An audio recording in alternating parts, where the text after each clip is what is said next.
പ്രിയപ്പെട്ട പ്രേക്ഷകരെ, ഇനി നമുക്ക് CMRL-മായി ബന്ധപ്പെട്ട് ഇപ്പോൾ ഉയർന്നു കേട്ട മറ്റൊരു സ്ഥാപനമുണ്ടല്ലോ, ഈ ലേക്കർ ഇന്ത്യ കോർപ്പറേഷൻ. ഇതിൽ വീണ ടിക്ക് പാർട്ട്ണർഷിപ്പോ ബന്ധമോ ഒക്കെ ഉണ്ട് എന്നാണ് ED പറയുന്നത്. അപ്പോൾ ED ആരോപിക്കുന്ന ഈ വിഷയത്തിൽ ഈ ലേക്കർ ഇന്ത്യ കോർപ്പറേഷൻ എന്ന് പറയുന്ന കമ്പനിയെക്കുറിച്ച് നമ്മൾ അന്വേഷിച്ചപ്പോൾ ഈ കമ്പനി യഥാർത്ഥത്തിൽ ഒരു ഷെൽ കമ്പനിയാണ് എന്നാണ് നമുക്ക് ലഭിക്കുന്ന സൂചന. ഷെൽ കമ്പനി എന്ന് പറഞ്ഞാൽ കടലാസി മാത്രമുള്ള കമ്പനി, സാമ്പത്തിക തട്ടിപ്പിന് വേണ്ടിയിട്ടുണ്ടാക്കുന്ന പരിപാടിയാണ് ഈ ഷെൽ കമ്പനി എന്ന് പറയുന്നത്. അങ്ങനെ ഒരു കമ്പനിയൊന്നും ഉണ്ടാവില്ല. അവിടെ മേൽവിലാസത്തിൽ പോയി അന്വേഷിച്ചാൽ പോലും അവർക്കത് മനസ്സിലാവണമെന്നില്ല. വലിയ കമ്പനിയുടെ പേരൊക്കെ കൊടുക്കും, ഒരു വെട്ടിക്കടയുടെ എന്തെങ്കിലും സെറ്റപ്പ് ആയിരിക്കുകയും ചെയ്യും. കോഴിക്കോട് ആസ്ഥാനമായി പ്രവർത്തിക്കുന്നു എന്ന് പറയുന്ന കമ്പനിക്ക് ഓഫീസ് ഇല്ലെന്നാണ് EDയുടെ കണ്ടെത്തൽ.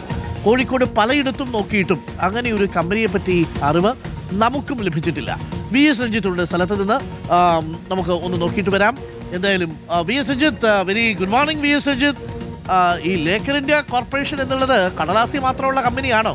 മേൽവിലാസം തപ്പിപ്പോയപ്പോൾ എന്താണ് നമുക്ക് മനസ്സിലായത്? അങ്ങനൊരു കമ്പനിയേ ഇല്ലേ?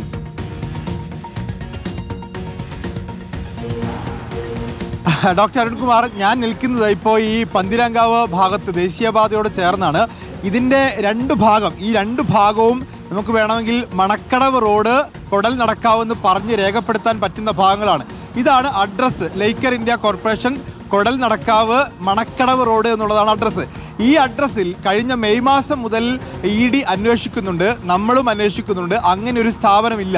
ഇനി ഒരു സ്ഥാപനം വേണമെങ്കിൽ കാണിക്കാവുന്നത്, ആ സ്ഥാപനം നമ്മൾ കാണിക്കാത്തത് അത് ED പോലും പരിശോധിക്കാത്തൊരു സ്ഥാപനമാണ്. പക്ഷേ ഇതിനോട് ചേർന്ന്, ഈ റോഡിനോട് ചേർന്ന് ഒരു ലാബ് പ്രവർത്തിക്കുന്നുണ്ട്. നേരത്തെ പിണറായി വിജയൻ മുഖ്യമന്ത്രിയായിരിക്കും, അദ്ദേഹമാണ് ഉദ്ഘാടനം ചെയ്തത്. പക്ഷേ ഈ അഡ്രസ്സിലാണ് എന്നുള്ളതുകൊണ്ട് അതാണ് ആ സ്ഥാപനം നമുക്ക് പറയാൻ പോലും പറ്റാത്ത സാഹചര്യമുണ്ട്. EDയും അതങ്ങനെ കണക്കിലെടുത്തിട്ടില്ല.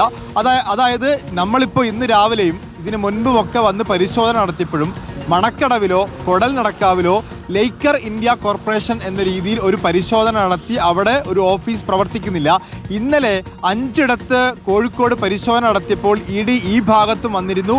ലേക്കർ ഇന്ത്യ കോർപ്പറേഷന് ഈ മണക്കടവ് റോഡിൽ കൊടൽ ഭാഗത്ത്, കൊടൽ എന്ന് പറയുന്ന കൊടൽ അംശം ദേശമാണ്, അതൊരു വലിയ പ്രദേശമാണ്. ആ ഭാഗത്ത് ഒരു സ്പെസിഫിക് ആയ ഒരു അഡ്രസ്സിൽ ഇങ്ങനൊരു ഓഫീസ് പ്രവർത്തിക്കുന്നില്ല.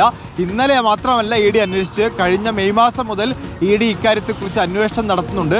ഈ ഭാഗത്ത് എവിടെയും അങ്ങനെ ഒരു ഓഫീസ് പ്രവർത്തിക്കുന്നില്ല എന്നുള്ളതാണ് EDയുടെ കണ്ടെത്തൽ. അപ്പോൾ സ്വാഭാവികമായിട്ടും അതൊരു ഷെൽ കമ്പനി ആവാനാണ് സാധ്യതയുള്ളത്.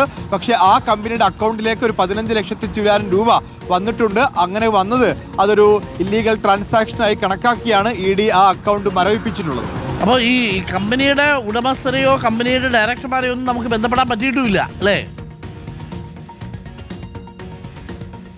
ഈ കമ്പനിക്ക് ഒരു പാർട്ട്ണർ ഉണ്ട് എന്ന് പറയുന്നു. ആ പാർട്ട്ണർ കോഴിക്കോട്ടുകാരനാണ്. ആ പാർട്ട്ണർക്ക് ഒരുപക്ഷെ ED നോട്ടീസ് കൊടുത്തേക്കാമെന്ന് പറയുന്നു. പക്ഷേ അതുമായി ബന്ധപ്പെട്ട വിവരങ്ങൾ ED പുറത്തുവിട്ടിട്ടില്ല. ഇന്നലത്തെ പരിശോധനയിലും ആ പാർട്ട്ണറെ ഉൾപ്പെടുത്തിയിട്ടില്ല. ഒരുപക്ഷെ ഇനി വരും ദിവസങ്ങളിൽ ആ പാർട്ട്ണറെ ED നോട്ടീസ് അയച്ച് വിളിപ്പിച്ചേക്കാം എന്നാണ് നമുക്ക് മനസ്സിലാക്കാൻ സാധിക്കുന്നത്.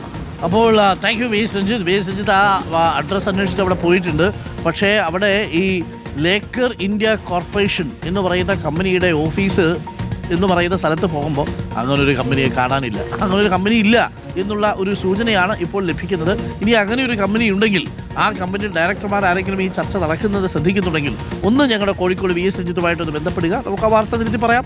പക്ഷേ ഞങ്ങളിപ്പോൾ ലഭിച്ചിരിക്കുന്ന മേൽവിലാസത്തിൽ പോയി നോക്കുമ്പോൾ അങ്ങനൊരു കമ്പനി കാണാനില്ല. ആ കമ്പനിയിലാണ് വീണ ടിക്ക് നിക്ഷേപമുണ്ടെന്ന് പറഞ്ഞിരുന്നത് ED. അവിടെയുള്ള 15,00,000 രൂപ അത് വീണയുടേതാണ് എന്ന് നമുക്ക് നിശ്ചയമില്ല. ലേക്കർ ഇന്ത്യ കോർപ്പറേഷനിലുണ്ടായിരുന്ന 15,00,000 രൂപ നിലവിൽ ED ഫ്രീസ് ചെയ്തിട്ടുണ്ട് എന്നുള്ളതാണ്. ED റെയ്ഡ് രാഷ്ട്രീയ പ്രേരിതമെന്നായിരുന്നു MV ഗോവിന്ദന്റെ പ്രതികരണം. CPM-നെ കടന്നാക്രമിക്കാനാണ് ശ്രമമെന്ന് CPM സംസ്ഥാന സെക്രട്ടറി പറഞ്ഞു. സംസ്ഥാന ഗവൺമെന്റിന്റെ ഒത്താശയോടുകൂടി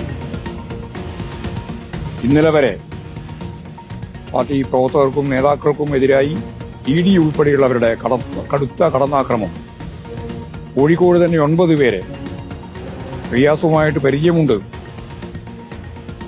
എന്നുള്ളതിൻ്റെ പേരിൽ റെയ്ഡ് ചെയ്യുന്ന അവസ്ഥയാണ് ഇന്നലെ ഉണ്ടായത്. ഞങ്ങളിന്നലെ അതിനെ ശക്തിയായിട്ട് പ്രതിഷേധിച്ചിട്ടുണ്ട്. ഇടതുപക്ഷ പ്രസ്ഥാനത്തെ പ്രത്യേകിച്ച് CPM-നെ കടന്നാക്രമിക്കാനാണ്, CPM-ന്റെ നേതാക്കളുമായിട്ട് അടുത്ത് ബന്ധമുള്ളവരെയെല്ലാം റെയ്ഡിന്റെ ഭാഗമായി ഒരു പകമറ സൃഷ്ടിച്ചുകൊണ്ട് പാർട്ടി വിരുദ്ധ മനസ്സ് രൂപപ്പെടുത്താനുള്ള ശ്രമം അവർ നടത്തുകയാണ്. വലിയ രീതിയിലുള്ള കൊള്ള BJP-യും സംഘപരിവാർ വിഭാഗങ്ങളും നടത്തിക്കൊണ്ടിരിക്കുന്ന സന്ദർഭത്തിലൊന്നും കേരളത്തിലുൾപ്പെടെ നിലപാടുകൾ സ്വീകരിക്കാത്ത ഇ.ഡി. ഇപ്പോഴും പാർട്ടിക്കെതിരായിട്ട് ഇതുപോലുള്ള റെയ്ഡും അതുപോലുള്ള പരിപാടികളും സംഘടിപ്പിച്ച് പാർട്ടി വിരുദ്ധ ഓക്കെ, ഇതാണ് CPI സംസ്ഥാന സെക്രട്ടറി എം വി ഗോവിന്ദൻ മാഷ് പറഞ്ഞത് ഈ റെയ്ഡിനെ കുറിച്ച്. അത് മറ്റ് ചില സ്ഥാപനങ്ങളിൽ നടന്ന റെയ്ഡിനെ കുറിച്ചാണ്. CPM ജില്ലാ സെക്രട്ടറി രംഗമായ നിഖിലിന്റെ ഫ്ളാറ്റിൽ നടന്ന റെയ്ഡ്, നിഖിലുമായിട്ട് ED കുറച്ചധിക നേരം ചോദ്യോത്തരവേളയിൽ ഏർപ്പെട്ടത്, ഇതൊക്കെയാണ് എം വി ഗോവിന്ദൻ മാഷ് സൂചിപ്പിച്ചത്. ഇനി ഇതൊക്കെ ശരിയാണോ എന്നൊന്നും ചോദിച്ചാൽ നമുക്കറിയത്തില്ല. നമുക്കറിയാവുന്നൊരു കാര്യം, ഈ വീണ റിയാസുമായിട്ട് വിവാഹബന്ധത്തിൽ ഏർപ്പെടുന്ന സമയം, ആ സമയത്തിനേക്കാൾ എത്രയോ കാലം മുമ്പാണ് CMRL ഇവർ പൈസ വാങ്ങുന്നതും CMRLുമായിട്ട് ഇടപാട് നടത്തുന്നതും. അതിനുശേഷം റിയാസിന്റെ സുഹൃത്തുക്കളിലേക്ക് ED വരുന്നത് എന്തിനാണ് എന്നത് വളരെ പ്രസക്തമായ ചോദ്യമാണ്. അതിന് ED ആണ് മറുപടി പറയേണ്ടത്. നമ്മുടെ കയ്യിൽ രേഖകളൊന്നുമില്ല.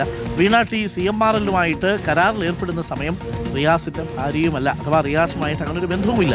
പിന്നെ റിയാസിന്റെ സുഹൃത്തുക്കളുടെ സ്ഥാപനത്തിൽ എന്തിനാണ് ഇവരെ അന്വേഷണം നടത്തുന്നത് ചോദിച്ചാൽ ഒരു പിടിയും കിട്ടുന്നില്ല. അതാണ് എം വി ഗോവിന്ദ മാഷ് ഒരുപക്ഷെ സൂചിപ്പിച്ചിട്ടുണ്ടാവുക. പക്ഷേ ഈ ലേക്കർ ഇന്ത്യ കോർപ്പറേഷൻ എന്ന് പറയുന്ന സ്ഥാപനം ഇപ്പോൾ കാണാനില്ല. അങ്ങനെ ഒരു സ്ഥാപനം ഉണ്ടോ ഇല്ലയോ